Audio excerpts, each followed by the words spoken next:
Good morning student. आज हम लोग स्टार्ट करेंगे क्लास 10th का बायो का नेक्स्ट लेक्चर।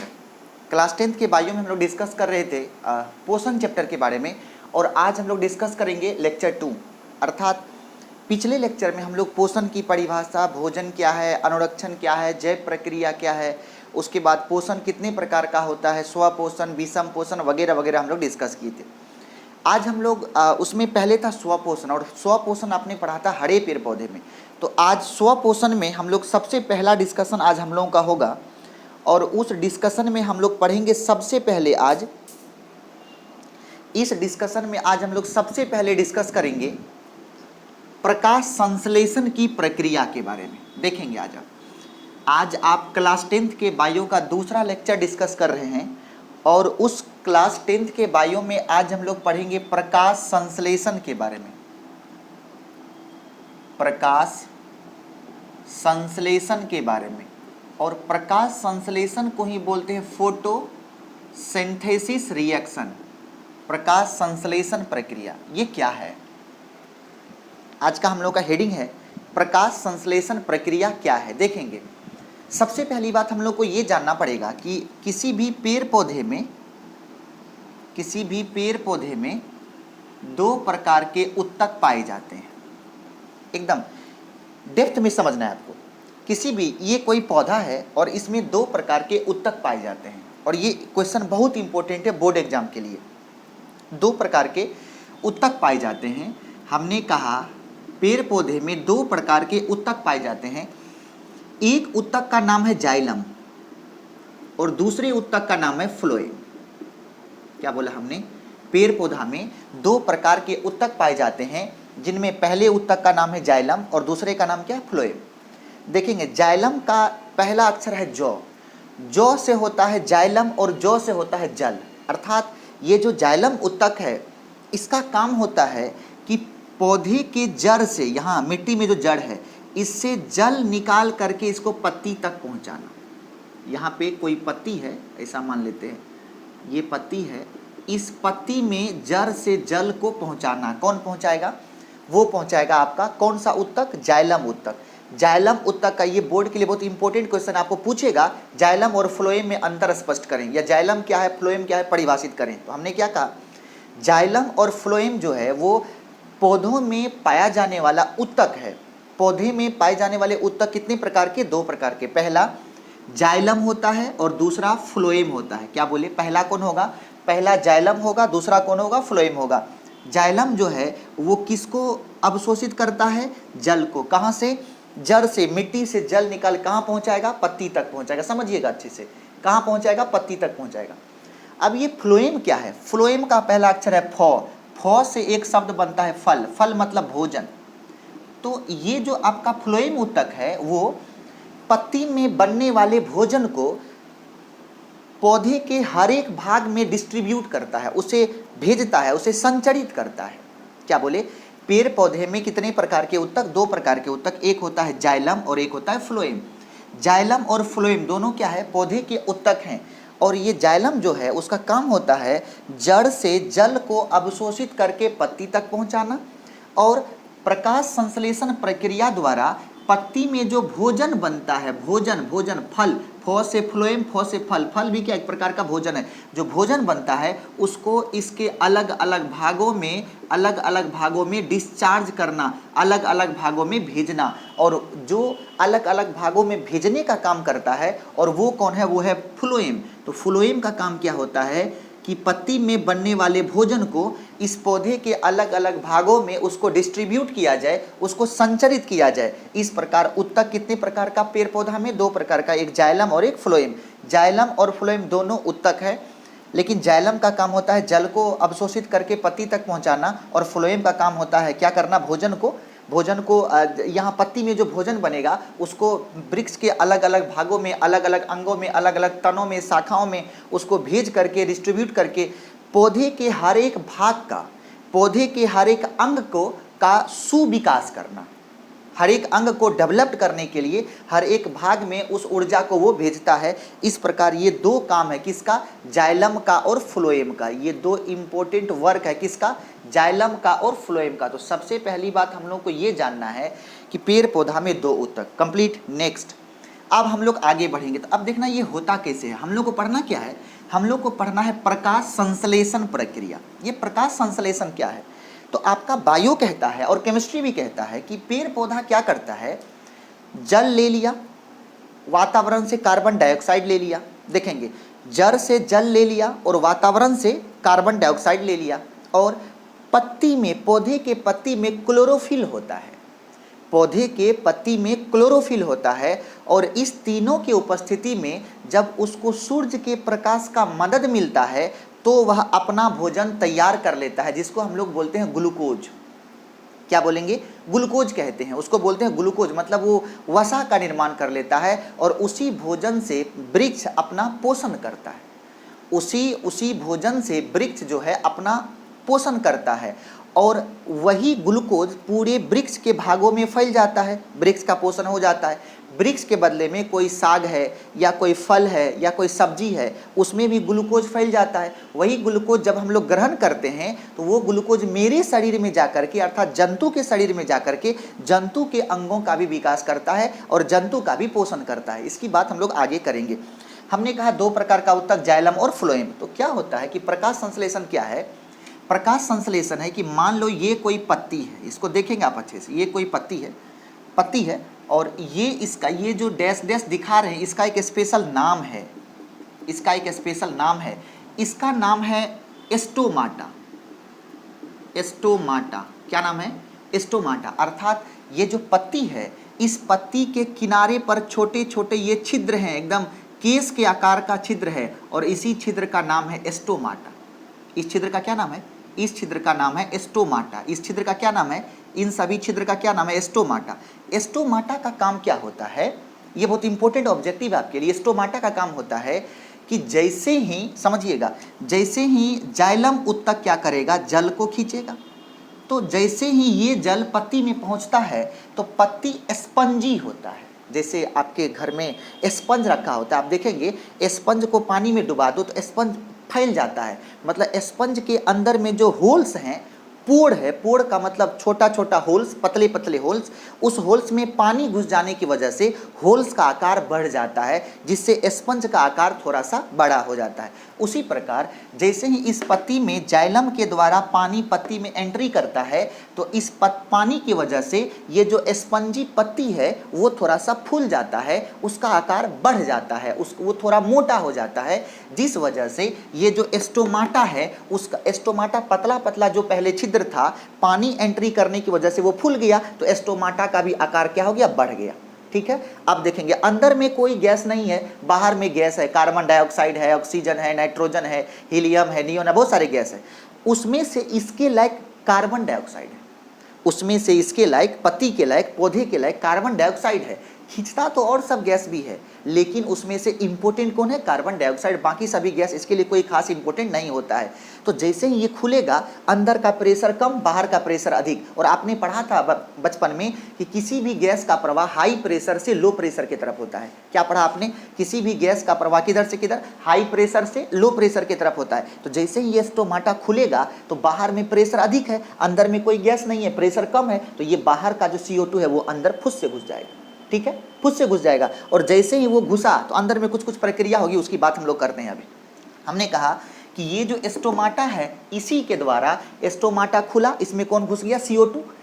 अंदर में जब रासायनिक प्रक्रिया हो जाती है, वो कैसे होता है हम लोग बात करेंगे। जब अंदर में रासायनिक प्रक्रिया हो जाती है तो अंदर में O2 बन जाता है। जो पहले CO2 था वो क्या बन गया, O2 बन गया। तो ये जो जब O2 बनता है तो अंदर में जब गैस का निर्माण होता है तो अब अंदर का प्रेशर बढ़ जाता है, बाहर का प्रेशर घट जाता है, जिस वजह से वो अंदर का, उस एस्टोमाटा से क्या होता है कि अंदर का जो O2 है, अंदर का जो O2 है वो क्या होगा, बाहर निकल जाएगा। इस प्रकार पत्ती में बाहर से CO2 जाकर के अंदर में रासायनिक अभिक्रिया संपन्न करके O2 में बदल करके बाहर निकल जाती है।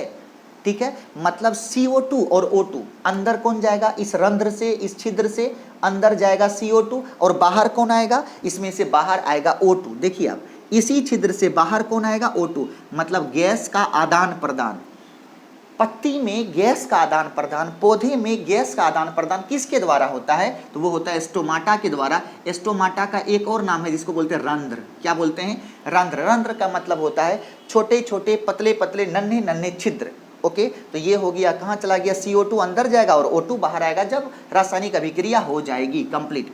अब बोला, यदि आप इस पत्ती को गौर से देखेंगे, यदि आप इसको इलेक्ट्रॉन माइक्रोस्कोप से गौर से देखेंगे तो आपको इस पत्ती में एक गोल गोल स्ट्रक्चर दिखेगा, गोल गोल स्ट्रक्चर दिखेगा, गोल गोल इस प्रकार का बहुत सारा करोड़ों करोड़ स्ट्रक्चर दिखेगा। कब, जब आप इसे माइक्रोस्कोप से, इलेक्ट्रॉन माइक्रोस्कोप से देखेंगे तो इस प्रकार का आपको स्ट्रक्चर दिखेगा। और इस स्ट्रक्चर का नाम बोलता है आपका बायो, इसका नाम है क्लोरोप्लास्ट। क्या नाम है, क्या नाम है, क्लोरोप्लास्ट। क्या नाम है इसका, इसका नाम है क्लोरोप्लास्ट। क्या नाम है इसका, क्लोरोप्लास्ट। क्या है, यदि पत्ती का गहन अध्ययन किया जाए तो पता चलता है कि उस पत्ती में छोटे छोटे गोल आकार के बहुत सारे जगह होते हैं, बहुत सारा छिद्र होता है, बहुत सारा स्पेस होता है, और उस स्पेस में एक प्रकार का तरल पदार्थ भरा हुआ है। ये जो स्पेस है, इस स्पेस में बहुत सारे तरल पदार्थ भरे हुए हैं, और उन सभी स्पेस का क्या नाम है, उसका नाम है क्लोरोप्लास्ट। क्या नाम है उसका, उसका नाम है क्लोरोप्लास्ट। क्या बोल रहे हैं, यदि आप पत्ती का गहन अध्ययन करेंगे तो आपको पता चलेगा कि इस पत्ती में क्या है, बहुत छोटे छोटे छिद्र पाए जाते हैं, और उस छिद्र में एक प्रकार का तरल पदार्थ भरा हुआ है। इसी तरल पदार्थ का नाम क्या है, क्लोरोप्लास्ट। क्या नाम है इसका, क्लोरोप्लास्ट। और इसी तरल पदार्थ में एक प्रकार का पिगामेंट होता है, इसी तरल पदार्थ में एक प्रकार का पिगामेंट होता है, एक प्रकार का वर्णक होता है, एक प्रकार का कलर होता है, और उस कलर का नाम है, उस पिगामेंट का नाम है क्लोरोफिल। उसका क्या नाम है, उसका नाम है क्लोरोफिल। तो क्लोरोप्लास्ट में क्या पाया जाता है, क्लोरोफिल। समझिएगा, क्लोरोप्लास्ट में क्या पाया जाएगा, क्लोरोफिल। और ये क्लोरोफिल जो है ये 4 प्रकार का होता है। क्लोरोफिल कितने प्रकार का होता है, क्या बोले, क्लोरोफिल कितने प्रकार का होता है, 4 प्रकार का। सबसे पहला क्लोरोफिल का पहला अक्षर C, तो होता है क्लोरोफिल A, मतलब पहले प्रकार का। दूसरा होता है क्लोरोफिल B, दूसरे प्रकार का। तीसरा होता है जेंथोनिल, तीसरा क्या होगा, जेंथोनिल, तीसरा क्या होगा, जेंथोनिल। और चौथा होता है कैरोटीन, चौथा क्या होता है, कैरोटीन। क्या बोले, वर्णक। ये जो आपका, इसी क्लोरोफिल को बोलते हैं हरित लवक। क्लोरोफिल को ही हिंदी में बोलते हैं क्या, हरित लवक। ये हरित लवक, ये हरित लवक कितने प्रकार का, 4 प्रकार का। कौन कौन हो गया, पहला तो हो गया क्लोरोफिल A, दूसरा है क्लोरोफिल B, तीसरा है जेंथोनिल, और चौथा है कैरोटीन। क्या बोले, क्या बोला हमने कि क्लोरोप्लास्ट में जो तरल पदार्थ पाया जाता है उसमें एक प्रकार का वर्णक है, एक प्रकार का कलर पिगामेंट है, एक प्रकार का कलर है उसमें, जिस कलर का नाम है क्लोरोफिल। क्लोरोफिल का मतलब क्या होता है, हरित लवक। ओके, हरित लवक ये कितने प्रकार का, 4 प्रकार का। क्लोरोफिल A, क्लोरोफिल B, जेंथोनिल और कैरोटीन। कितने प्रकार का, 4 प्रकार का। क्लोरोफिल A, क्लोरोफिल B, जेंथोनिल और ये क्या हो गया, कैरोटीन। तो ये 4 प्रकार का होता है कौन, क्लोरोफिल। क्लोरोफिल में एक बहुत बड़ा गुण है, गुण क्या है जरा ये देखिए। क्लोरोफिल पे, अगर ये क्लोरोफिल है, इस पे जब सूर्य का प्रकाश पड़ता है, समझिएगा, ये क्या आया, ये कौन चीज है, ये है सूर्य का प्रकाश, ये है सूर्य का प्रकाश, सूर्य का प्रकाश। सूर्य के प्रकाश में, सूर्य के प्रकाश में ऊर्जा रहती है, सूर्य के प्रकाश में क्या है, ऊर्जा है। तो ये जो सूर्य के प्रकाश में जो ऊर्जा है, ये जो सूर्य के प्रकाश में जो ऊर्जा है, सूर्य के प्रकाश में जो ऊर्जा है, जब वो कहाँ पड़ती है, यहाँ क्लोरोफिल पर, जब ये पत्ती पर जब पड़ता है तो पत्ती के क्लोरोप्लास्ट में जो क्लोरोफिल पाए जाते हैं वो क्या करता है, वो इस ऊर्जा को अवशोषित कर लेता है। सूर्य के द्वारा जो उसके पास रेडिएशन आया है, जो एनर्जी आया है, ये रेडिएशन, इसका नाम है इलेक्ट्रोमैग्नेटिक रेडिएशन। और हर एक इलेक्ट्रोमैग्नेटिक रेडिएशन के पास एनर्जी होता है। 10th के फिजिक्स में हमने आपको पढ़ाया था, उस एनर्जी का फॉर्मूला होता है E बराबर hc बटा लैम्डा, या E बराबर h म्यू, E बराबर एच म्यू। इतना एनर्जी होता है किसी भी तरंग के पास, किसी भी इलेक्ट्रोमैग्नेटिक रे के पास, इलेक्ट्रोमैग्नेटिक वेव के पास या विद्युत चुंबकीय तरंग के पास। हमने आपको समझाया था क्लास 10th के फिजिक्स में कि प्रकाश विद्युत चुंबकीय तरंग है और जितनी भी विद्युत चुंबकीय तरंग है वो 8 था। Ram I visit you by X ray गैको, radio wave, microwave, infrared, visible ray, ultraviolet ray, X ray, gamma ray, cosmic ray वगैरह वगैरह। उन सभी के पास एनर्जी होता है और उस एनर्जी की मात्रा होती है एच सी बाई लेमडा। बताए थे एच प्लांक्स कांस्टेंट है, सी प्रकाश का वेग है, एच लेमडा जो है वेव लेंथ है। यहाँ पे एच प्लांक्स कांस्टेंट है और म्यू जो है वो फ्रीक्वेंसी है। इतना एनर्जी कहाँ पहुँचा? पत्ती पर पहुँचा।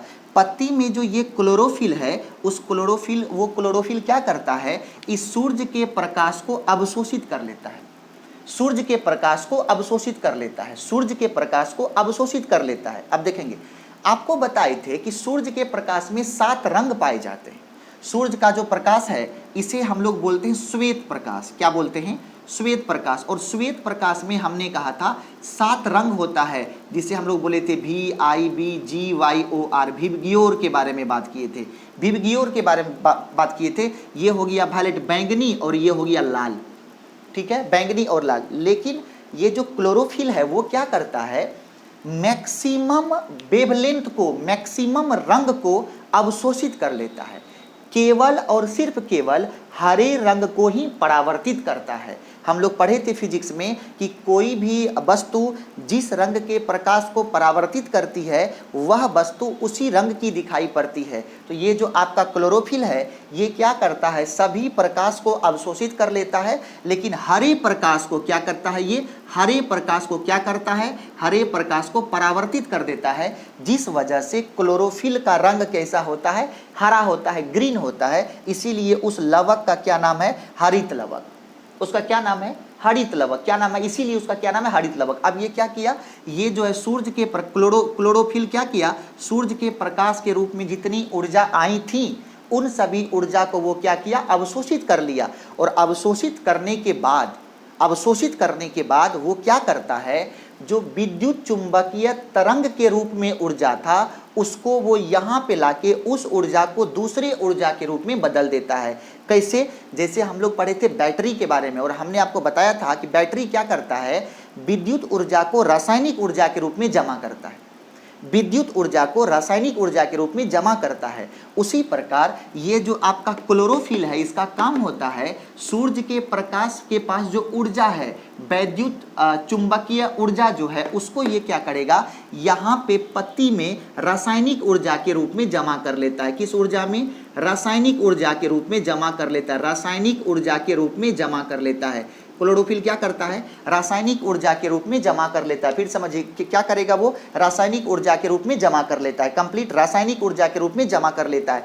अब सर ये वायुमंडल से क्या लिया था? तो आपने बोला ये वायुमंडल से लिया था CO2। सर इधर से ये क्या लिया था? तो जड़ से ये लिया था जल, मतलब H2O।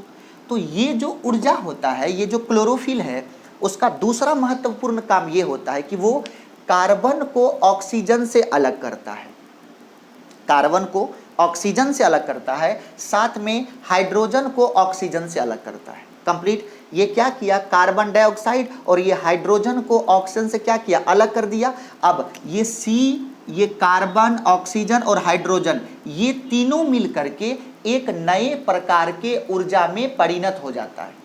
कार्बन, ऑक्सीजन और यहाँ का हाइड्रोजन ये तीनों मिल करके एक नए प्रकार के रासायनिक ऊर्जा के रूप में परिवर्तित हो जाता है, जिसका नाम है ग्लूकोज। क्या नाम है उसका? उसका नाम है ग्लूकोज। क्या बोल रहे हैं?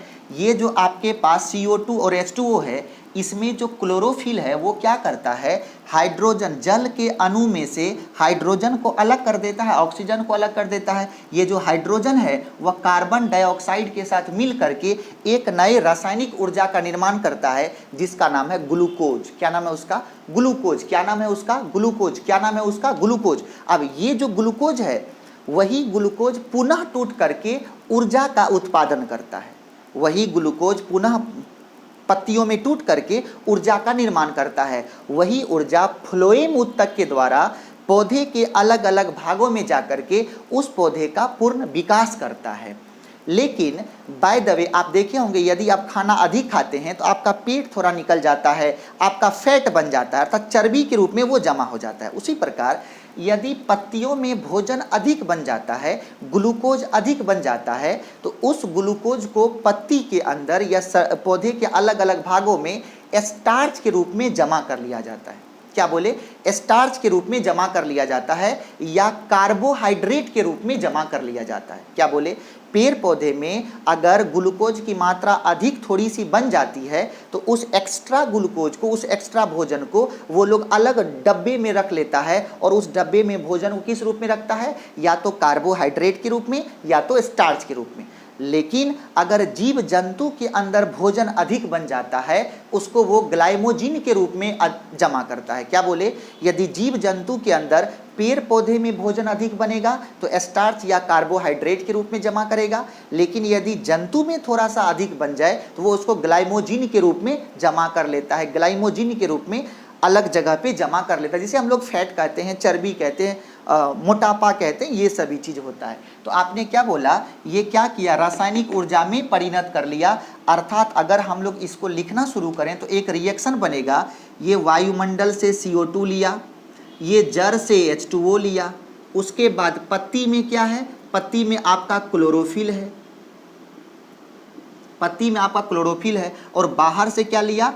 सूर्य का प्रकाश, सूर्य का प्रकाश लिया। और लेने के बाद ये क्या करता है? इस क्या बोले इसको, क्लोरोफिल क्या करेगा? इसको तोड़ देगा। तोड़ने के बाद ये हाइड्रोजन CO2 के साथ मिल करके C6H12O6 का निर्माण करता है। साथ में एक बाई प्रोडक्ट बनता है जिसका नाम है ऑक्सीजन, और यही है आपका ग्लूकोज। यही ग्लूकोज, ग्लूकोज का मतलब हो गया ये ऊर्जा का एक प्रकार का माध्यम है, ये ऊर्जा का एक माध्यम है, मटेरियल है। और यहाँ पे क्या बन गया? साथ में ऑक्सीजन। ये अभिक्रिया अभी बैलेंस नहीं है। यदि बैलेंस करना हो तो इसे आप 6 से मल्टीप्लाई कर देंगे तो ये अब बैलेंस हो जाता है। अर्थात 6 गो कार्बन डाइऑक्साइड के अणु, 6 गो जल के अणु जब एक साथ मिलता है तो एक ग्लूकोज का अणु बनता है और एक 6 ऑक्सीजन का अणु बनता है। और ये ऑक्सीजन स्टोमाटा के द्वारा, यहाँ बता रहे थे, ये स्टोमाटा के द्वारा बाहर निकलेगा और CO2 भी स्टोमाटा के द्वारा अंदर जाएगा। और इस प्रकार ये जो ग्लूकोज बना है यही ग्लूकोज ऊर्जा के रूप में बदल जाता है, जिसे फ्लोएम ऊतक के द्वारा पौधे के अलग अलग भागों में वितरित कर दिया जाता है ताकि संपूर्ण पौधे का विकास समुचित रूप से हो सके। और ये जो ऑक्सीजन है इसे बाई प्रोडक्ट के रूप में, उत्पाद के रूप में पौधे से बाहर, पत्ती से बाहर कर दिया जाता है। ओके, तो हम लोगों ने क्या देखा? इस प्रकार जो पत्ती के अंदर, पौधे के अंदर जो पोषण होता है ये पोषण संपन्न हुआ। क्या लिखेंगे? इस प्रकार पौधे के अंदर क्या हुआ? ये संपन्न हुआ। जरा सा इस रिएक्शन को देखिएगा। सर, पौधे के अंदर में ये रिएक्शन संपन्न होता है और इसी रिएक्शन का नाम है फोटोसिंथेसिस रिएक्शन।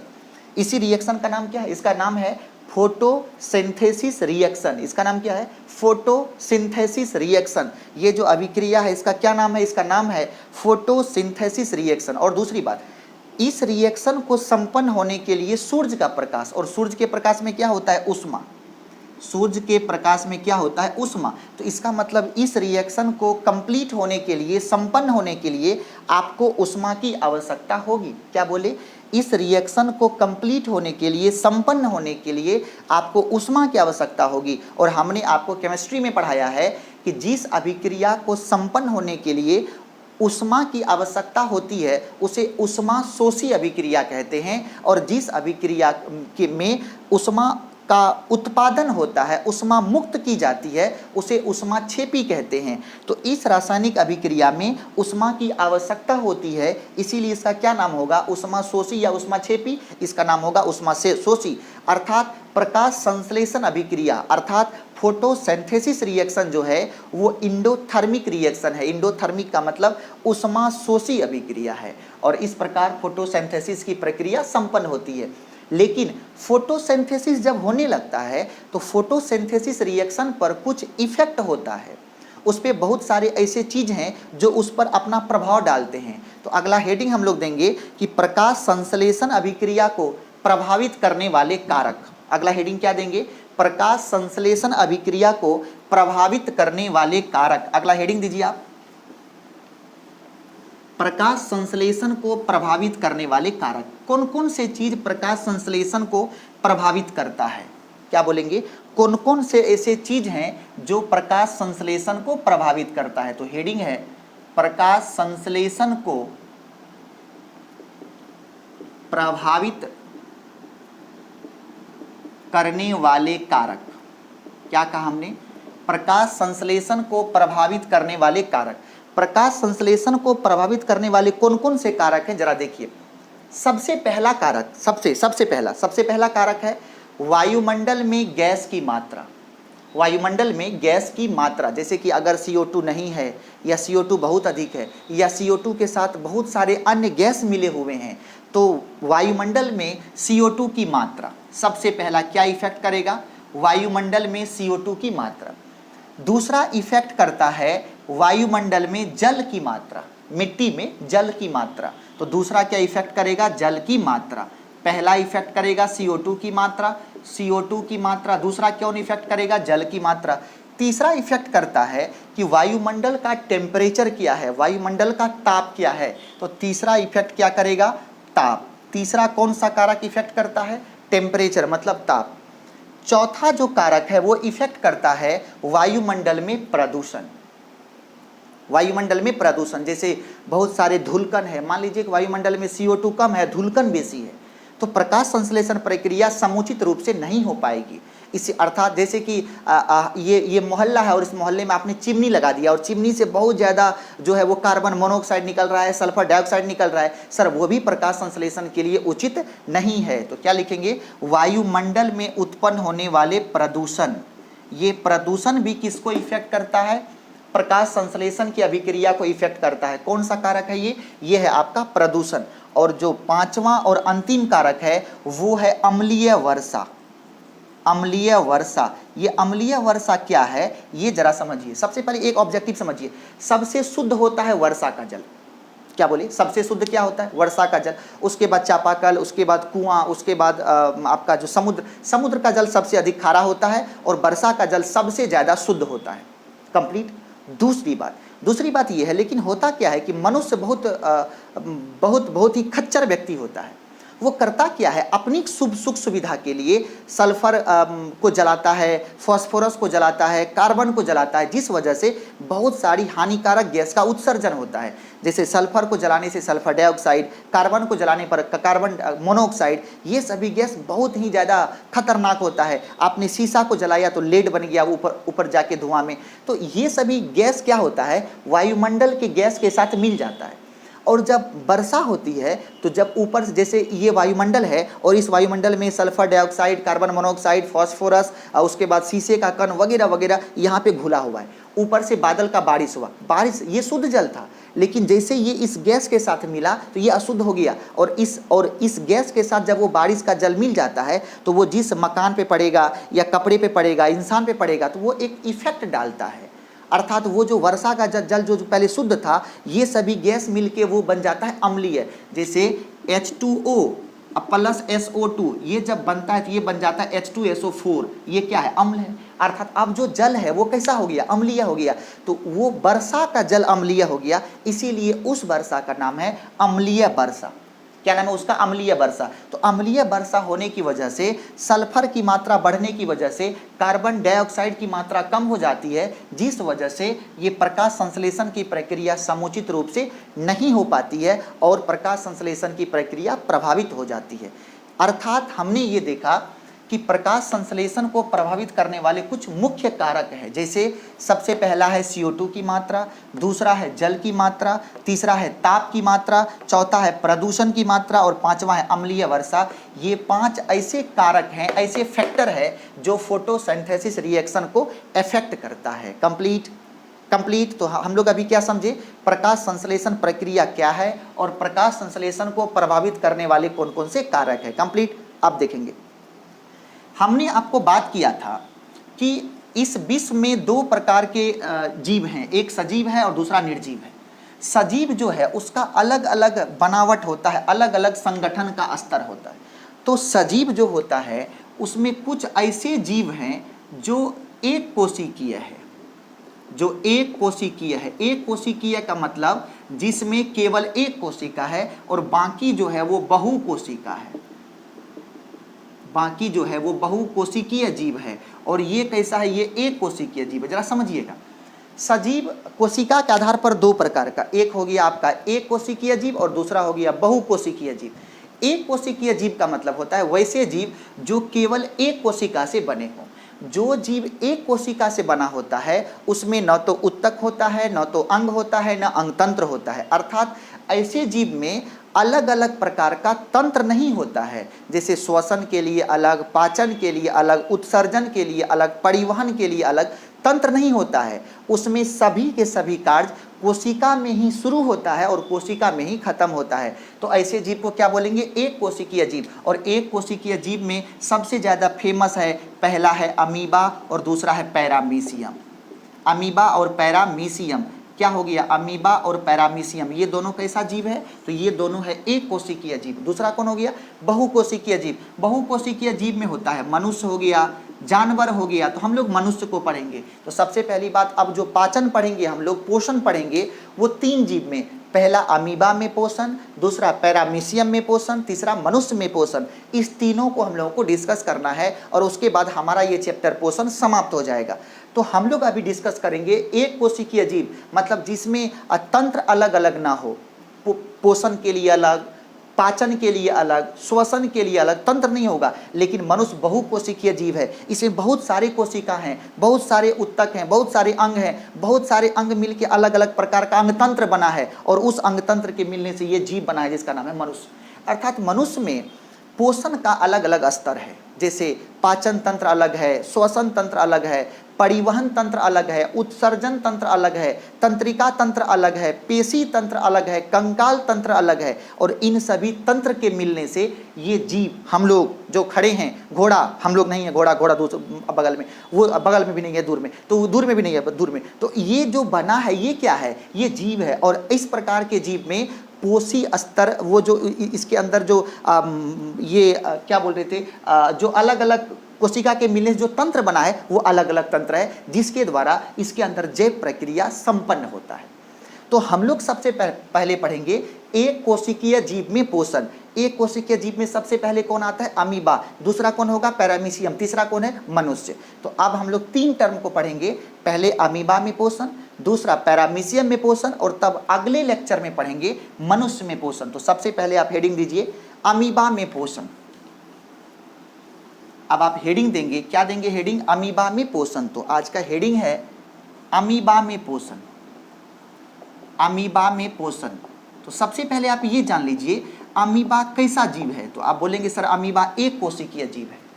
अमीबा कैसा जीव है, तो आप क्या बोलेंगे, अमीबा एक कोशिकीय जीव है, मतलब उसमें केवल एक कोशिका होती है। नंबर एक, कुछ पॉइंट्स को नोट करेंगे आप।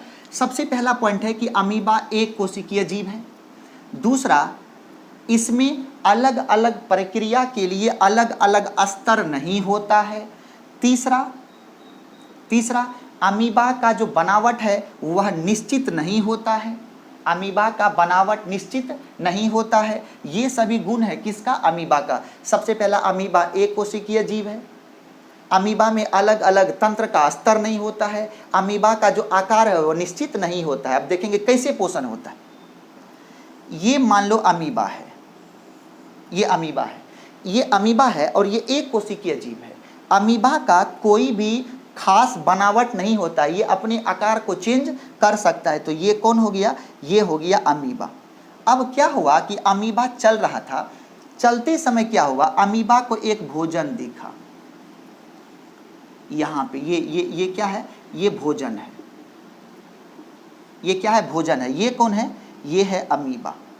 ठीक है, अमीबा को भोजन दिखा। जैसे अमीबा को भोजन दिखता है, अमीबा क्या करता है, उस भोजन को पकड़ने के लिए अपने आकार को बढ़ाता है। जैसे हम लोग उंगली से पकड़ते हैं, तो वो भी क्या करता है, एक उंगली नुमा आकृति बनाता है। ये क्या करेगा, तुरंत ये क्या करेगा, एक उंगली नुमा आकृति बनाएगा। ठीक है, और उसमें क्या किया, भोजन को ग्रहण कर लिया। और ये जो आकृति बनाता है, इस आकृति का नाम है कूटपाद। क्या नाम है, कूटपाद। और ये कौन है, भोजन। आज क्या किया, वो भोजन को अपने अंदर पकड़ लिया, भोजन को क्या किया, अपने अंदर पकड़ लिया, किसके द्वारा, कूटपाद के द्वारा। तो अब यहाँ ऑब्जेक्टिव है कि अमीबा भोजन को किस विधि से पकड़ता है, तो क्या बना के पकड़ता है, कूटपाद बना के। अब क्या होगा, जैसे ही अमीबा भोजन को पकड़ा तुरंत क्या होता है, अमीबा के अंदर भोजन, जैसे ही भोजन अंदर गया इसके ऊपर पाचक रस आ जाता है। ये जो भोजन था, भोजन को चारों ओर से कौन घेर लिया, पाचक रस। ये जो डॉट डॉट है ये कौन है, ये है पाचक रस। जैसे ही ये पाचक रस आएगा तो ये एक आकृति बना लेगा, इस आकृति का नाम है भोजन रसधानी। क्या नाम है इसका, इसका नाम है भोजन रसधानी। क्या नाम है इसका, भोजन रसधानी।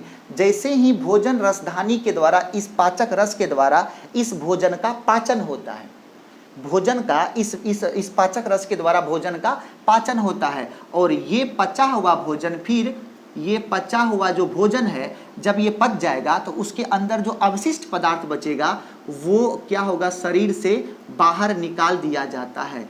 ये क्या हो गया, ये अवशिष्ट पदार्थ। तो अवशिष्ट पदार्थ को क्या किया, शरीर से बाहर कर दिया। क्या किया, अमीबा क्या किया, वो जो भोजन पचने के बाद, जैसे भोजन पच गया तो पचने के बाद कुछ अवशिष्ट पदार्थ बचा होगा, उस अवशिष्ट पदार्थ को वो क्या किया, शरीर से बाहर कर दिया। उसके बाद अब इसके अंदर में क्या हो गया, ऊर्जा बच गया। तो ये जो ऊर्जा है, इस ऊर्जा को पूरे कोशिका में विसरण के विधि से फैला देता है। और इसके बाद क्या होता है, इसके विसरण होता है और विसरण के द्वारा इसके अंदर में ऊर्जा चारों तरफ डिस्ट्रीब्यूट हो जाता है। विसरण के द्वारा इस अमीबा में क्या होता है, ऊर्जा सभी भागों में फैल जाता है। किस प्रक्रिया के द्वारा, विसरण के द्वारा। जो ऊर्जा उत्पन्न हुआ है वो ऊर्जा इस अमीबा के अंदर सभी दिशाओं में, सभी भागों में, कोशिका के हर एक भाग में वो क्या होता है, फैल जाता है। सबसे पहली बात, अमीबा में पोषण। सबसे पहले अमीबा एक कोशिकीय जीव है। दूसरा, अमीबा का आकार निश्चित नहीं होता है। तीसरा हमने क्या बोला था, कुछ बोला था, ऐसा आपको याद होगा। अमीबा कूटपाद के द्वारा भोजन ग्रहण करता है।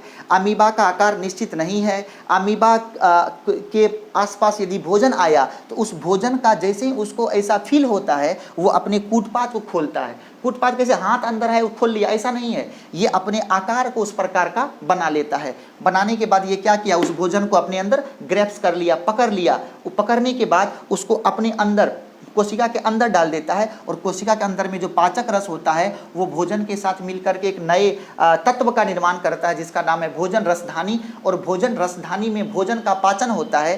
पाचन होने के बाद जो अवशिष्ट पदार्थ बचेगा वो पुनः कूटपाद खुलने के बाद वो शरीर से बाहर निकल जाएगा और उसके अंदर जो ऊर्जा का निर्माण होगा वो विसरण विधि से समस्त कोशिका में फैल जाएगा। और लिखेंगे, इस प्रकार अमीबा में पोषण संपन्न हुआ। इस प्रकार अमीबा में पोषण संपन्न हुआ।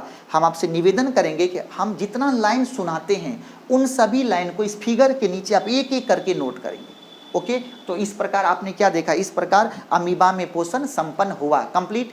नेक्स्ट, अब जो हम लोग नया चीज देखने वाले हैं वो है पैरामीशियम में पोषण। अगला हेडिंग दीजिए आप, अगला हेडिंग देंगे आप और उस हेडिंग का नाम है पैरामीशियम में पोषण। अब पोषण कहाँ पढ़ने वाले हैं, अब हम लोग पढ़ने वाले हैं पैरामीशियम में पोषण। आपको सबसे पहले ये जानना पड़ेगा कि पैरामीशियम जो है वो भी एक प्रकार का एक कोशिकीय जीव है। अगला हेडिंग है आपका, क्या हेडिंग है, पैरामीशियम में पोषण।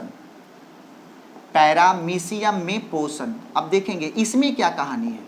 इसमें कहानी ये है बंधु कि पैरामीशियम भी एक कोशिकीय जीव है। सबसे पहला पॉइंट, पैरामीशियम भी एक कोशिकीय जीव है। दूसरा पॉइंट, पैरामीशियम का आकार निश्चित होता है। ये सबसे बड़ी बात है, पैरामीशियम का आकार क्या होता है, निश्चित होता है। और जो तीसरी सबसे बड़ी बात है कि पैरामीशियम जो है वह अपने आकार को परिवर्तित नहीं कर पाता है, तीसरी बड़ी बात है। और जो चौथी बड़ी बात है वो ये है कि पैरामीशियम के पास कूटपाद नहीं होता है। कूटपाद के बदले में भोजन को पकड़ने के लिए इसके पास होता है सीलिया। क्या होता है, सीलिया। क्या बोले, क्या होता है इसके पास, सीलिया। तो ये भोजन को किससे पकड़ता है, ये पकड़ता है सीलिया से। सबसे पहले पैरामीशियम एक कोशिकीय जीव है, इसका आकार निश्चित होता है। पैरामीशियम अपने आकार को नहीं बदल सकता है। पैरामीशियम में कूटपाद के बदले में क्या होता है, सीलिया। और ये सीलिया के द्वारा भोजन को क्या करता है, ग्रहण करता है। देखेंगे पैरामीशियम का ये इस प्रकार का बनावट होता है। ये बनावट है किसका, पैरामीशियम का। इसके समस्त सरफेस पर, सतह पर एक प्रकार का ये केस के आकार का आकृति होता है, जैसे बाल हम लोग के शरीर में होता है उसी प्रकार इसके शरीर पर ये बाल है, और इसी बाल का नाम है क्या, सीलिया। ओके, ये क्या है, ये जो बाल के आकार का है इसका नाम है सीलिया। ठीक है, आप देखें सीलिया है। यहाँ ये जो जगह है ये है भोजन मुख, ये क्या है, ये भोजन मुख है। अब क्या होगा कि मान लेते हैं ये सीलिया ने भोजन देखा, तो जैसे ही भोजन देखेगा तो क्या होता है कि ये जैसे ही ये जो आपका सीलिया है, ये सीलिया मान लेते हैं भोजन देखा, तो जब जैसे ही ये भोजन देखता है, अच्छे से समझिएगा इसको, जैसे ही मान लो कि ये भोजन यहाँ देखा, क्या देखा, ये भोजन देखा। अब ये क्या करेगा, इस सीलिया की मदद से, आप देखे होंगे चापाकल के पास जो शैवाल होता है वो इस तरीके से एकदम हिलते रहेगा, मंडराते रहता है, उसी प्रकार ये सीलिया क्या करता है, इस प्रकार से रोटेट होते रहता है। ये भोजन को सहलाते सहलाते सहलाते सहलाते भोजन को यहाँ भोजन मुख के पास लाता है। भोजन को सहलाते सहलाते कहाँ लेके आ गया, भोजन मुख के पास लेके आ गया, और यहीं से भोजन इसके अंदर जाता है। जैसे ही भोजन अंदर गया, ये भोजन ये एंजाइम पाचक रस के साथ, ये डॉट डॉट क्या है, ये है पाचक रस, पाचक रस, और ये क्या है, ये है भोजन, और ये दोनों मिल करके क्या बना लेता है, ये बनाता है भोजन रसधानी। क्या बना लिया, ये बना लिया भोजन रसधानी। ये दोनों मिलके क्या बना लिया, ये बना लिया भोजन रसधानी। अंदर में क्या है, भोजन है, उसके ऊपर से कौन छा गया, पाचक रस, क्योंकि उसको वो पचाएगा, और उसके ऊपर से क्या है, ये जो दोनों मिल करके जो आकार बना है उसका नाम क्या, भोजन रसधानी। ये भोजन रसधानी क्या होता है, इस ये पैरामीशियम के अंदर में ये रोटेट करते रहता है ऐसे, इस प्रकार से, मतलब फिर यहाँ चला गया, फिर यहाँ चला गया, फिर यहाँ चला गया, फिर यहाँ चला गया, फिर मतलब जब तक इसका पाचन नहीं होता है ये भोजन इसके अंदर में क्या होगा, घूमते रहेगा घूमते रहेगा घूमते। जैसे ही यहाँ पे पाचन हुआ तो यहाँ पे क्या होगा, अवशिष्ट पदार्थ बाहर निकल जाएगा। ये क्या हो गया, अवशिष्ट पदार्थ बाहर निकल गया, और इसके अंदर में जो ऊर्जा मुक्त हुआ है वो ऊर्जा विसरण प्रक्रिया के द्वारा इस पैरामीशियम के समस्त भागों में डिस्ट्रीब्यूट हो जाता है। क्या बोले, इस पैरामीशियम के समस्त भागों में डिस्ट्रीब्यूट हो जाता है। इस पैरामीशियम के समस्त भागों में क्या होता है, डिस्ट्रीब्यूट हो जाता है, और इस प्रकार पैरामीशियम में पोषण संपन्न होता है। क्या बोले, और इस प्रकार पैरामीशियम में पोषण संपन्न होता है, और इस प्रकार एक कोशिकीय जीव पैरामीशियम में पोषण संपन्न होता है। ओके, अब हमारे सामने है मानव में पोषण, मतलब मनुष्य में पोषण। तो मनुष्य में पोषण को हम लोग अगले चैप्टर में केवल डिस्कस करेंगे, मतलब लेक्चर 3 में हम लोग डिस्कस करेंगे मनुष्य में पोषण किस प्रकार से होता है, मनुष्य भोजन कैसे ग्रहण करता है, उसके अंदर कौन कौन से पाचक रस हैं, पाचक ग्रंथियां हैं, जिस प्रकार की उसके अंदर में पोषण संपन्न होता है। इस प्रकार आज हमने लेक्चर 2 को समाप्त किया, और इसी के साथ थैंक यू सो मच।